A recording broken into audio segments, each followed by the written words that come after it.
students, good afternoon and welcome back to our science class. Today we are actually going to study the science, and we are going to do the chapter number light. The chapter name is light. You can find out in your physics book in science.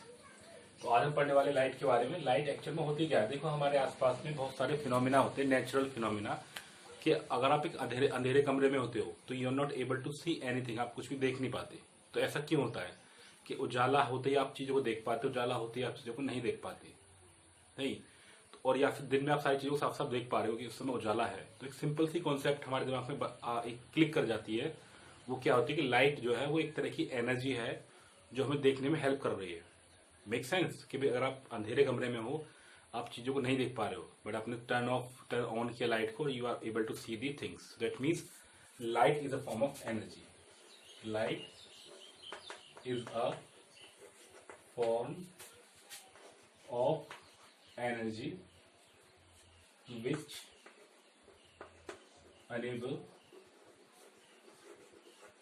us to see the things। यानी कि light जो है वो चीज है जो हमें चीजों को देखने में हेल्प करती है।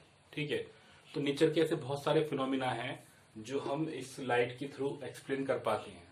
बेसिकली अब अगर आप एक कमरे में हो, आप जाते हो किसी, आप मैजिकल मिरर के पास जाते हो ना, कहीं कहीं पे आप सर्कस वगैरह में जाते हो तो वहां पे बहुत सारे मिरर लगे होते हैं।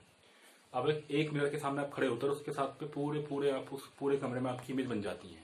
तो वो मल्टीपल इमेजेस क्यों बनती हैं, उसके पीछे कुछ फिनोमिना है जिनको हम डिस्कस करने वाले हैं इस चैप्टर में। पहला फिनोमिना क्या था आपका? रिफ्लेक्शन। और दूसरा फिनोमिना क्या था आपका?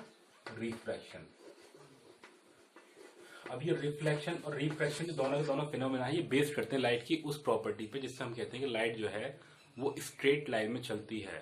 यानी कि अगर आप देखो 20वीं सेंचुरी से पहले जो कॉन्सेप्ट थी वो ये थी कि लाइट जो है सिर्फ एक स्ट्रेट लाइन में चलती है। लाइट की जो नेचर होती है वो ऐसी होती है कि वो हमेशा सीधी चलती है। लेकिन फिर क्वांटम फिजिक्स आई, कुछ एडवांस फिजिक्स आई, उस फिजिक्स में ये कहा गया कि लाइट जो होती है वो एक्चुअल में स्ट्रेट लाइन में नहीं चलती। अगर आप उसको किसी छोटे से छेद से निकालो, स्लिट बोलते हैं उसको, अगर आप किसी छोटे से छेद से निकालोगे तो वो उन एरिया तक पहुंच जाते हैं जहां तक वो डायरेक्टली नहीं पहुंच पाती। बट ये चीज आप बड़ी क्लास में जाकर पढ़ोगे। फिलहाल हम आपकी स्टडी को यहाँ पर रोक रहे हैं, यहीं पर मतलब लिमिट कर रहे हैं कि आपको पढ़ना है लाइट की उस नेचर के बारे में जो कहती है कि लाइट चलती है स्ट्रेट डायरेक्शन में। लाइट कैसे चलती है आपकी? स्ट्रेट डायरेक्शन में। तो उसमें आपका पहला फिनोमेना है आपका रिफ्लेक्शन, फिर आपका है refraction. So quickly we are moving to the reflection. हम पढ़ने वाले रिफ्लेक्शन क्या होता है। हम क्या पढ़ने वाले यहाँ पे कि रिफ्लेक्शन क्या होता है।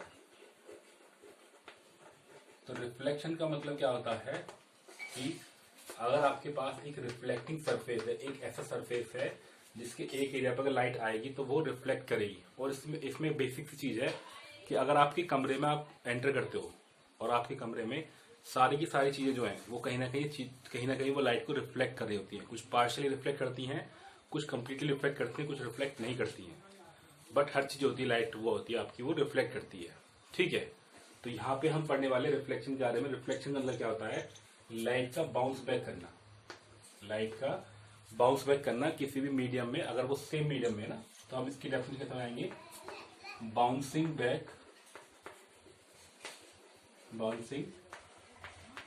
Back of light in same medium after striking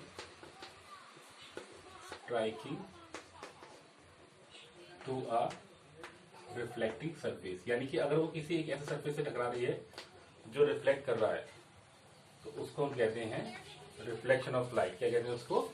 reflection of light. यानी कि bouncing back of light after striking to a reflecting surface, इसको हम बोलते हैं रिफ्लेक्शन। किसी भी लाइट का किसी एक सरफेस पे टकरा के लौट जाना, वो फिनोमेना कहलाता है आपका रिफ्लेक्शन। अब इसके दो लॉ हैं जिनको बोलते हैं law of reflection.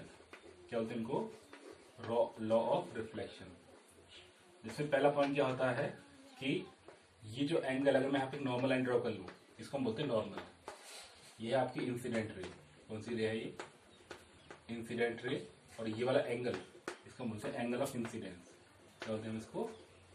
Angle of incidence, ये आपका आर जिसको हम बोलते हैं एंगल ऑफ रिफ्लेक्शन। क्या बोलते हैं इसको? Angle of reflection. और ये आपका नॉर्मल। तो पहला पॉइंट अगर मैं सिंपली बोलूं तो मैं कहता हूं किसी भी एक रिफ्लेक्टिंग सरफेस से टकराने के बाद में उसका एंगल ऑफ आई जो है वो एंगल ऑफ आर के बराबर होगा, यानी उसका एंगल ऑफ इंसिडेंस और एंगल ऑफ रिफ्लेक्शन जो होगा वो बराबर होगा। ठीक है बच्चों, पहला पॉइंट मैंने क्या बोला कि किसी भी रिफ्लेक्टिंग सरफेस से टकराने वाले जिस एंगल से वो टकराती है विद नॉर्मल और जिससे वो रिफ्लेक्ट हो रही है with normal is called the, that will be equal, angle of incidence is equal to angle of reflection, angle of incidence is equal to angle of reflection. और दूसरा वाला पॉइंट जो बहुत ही सिंपल है कि incident ray,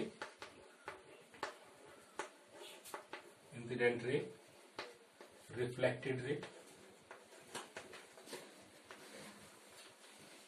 and normal lie on a same plane, यानी कि incident ray, reflected ray और नॉर्मल तीनों के तीनों एक ही पॉइंट पे लाई करते हैं। This is called the law of reflection. ठीक है बच्चों, तो मैंने बताया आपको कि लाइट क्या होती है। Light is the form of energy which enables us to see the things. फिर हमने बात करी रिफ्लेक्शन के बारे में। रिफ्लेक्शन का मतलब क्या होता है? लाइट का बाउंस बैक करना।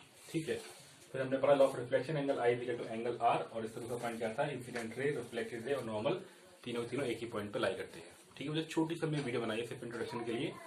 अगली वीडियो में डिस्कस करेंगे डिटेल में लाइट क्या होता है, इस सारे फिनोमेना को हम एक बार फिर से पढ़ेंगे। वंस अगेन बच्चों, अगर आपको वीडियो अच्छी लगी हो तो please don't forget to like, share, subscribe the channel. Once again thank you so much for watching this video. Enjoy day, bye bye for now.